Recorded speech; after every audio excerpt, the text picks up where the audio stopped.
Hi guys, it's Cabal, and in this video we're going to cover our new abilities, traits, and updated macros.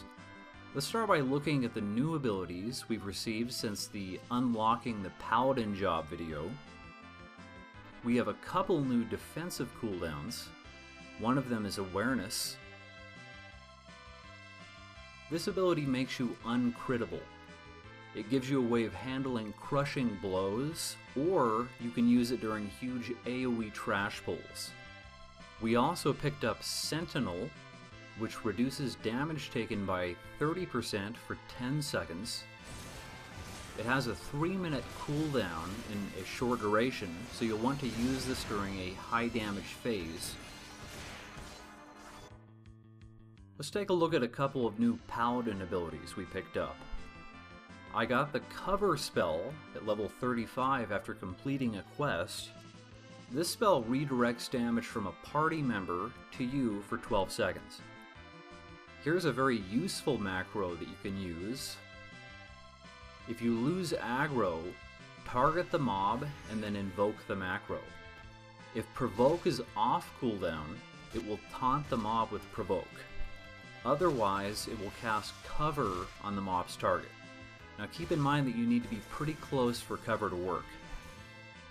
I did the Paladin quest Power Struggles to unlock the Shield Oath spell. The Power Struggles quest was a pretty simple kill quest. Shield Oath reduces the damage you receive and deal by 20%, and it also increases your enmity generation. This is the equivalent of the WoW Protection Warrior defensive stance. You'll want to use this in group content. I usually use Sword Oath during solo content. Let's now move on to a couple of important traits we picked up. Enhanced Shield Bash extends the stun duration of Shield Bash to 6 seconds. This is up from 3 seconds.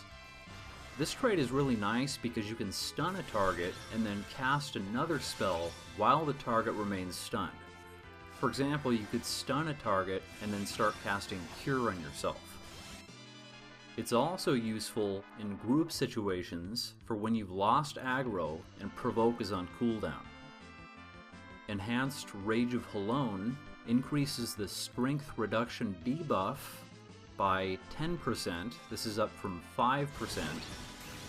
It's important to keep this debuff active, especially on bosses. At level 40, we now have access to 4 additional cross-class abilities. I went with Foresight, Bloodbath, Protection, and Cure, as you can see. Let's talk just a little bit about how our macros have changed. We're now making use of 2 offensive macros. In a previous video, this macro would cast Shield Lob.